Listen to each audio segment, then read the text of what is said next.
қонақтар. Сіздерді бүгін біз жаңа жылдарыңызбен құттықтаймыз. Бүгін бізде жаңа жылда жаңа екі оқушы, 4-ші және 3-ші сыныптың екі оқушысы сіздерге жаңа жылда жаңа тост дайындады. Сондықтан бірінші таныстыра кетсек, 3-ші Ә сыныбында ұзақ әсел тосын тыңдаңыздар. Құрметті қонақтар, сіздерді барлығыңызды жаңа жылмен құттықтаймыз.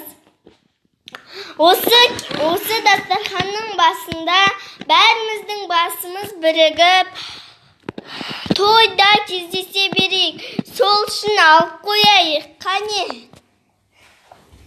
Міне дастарханымыз. Міне әдемі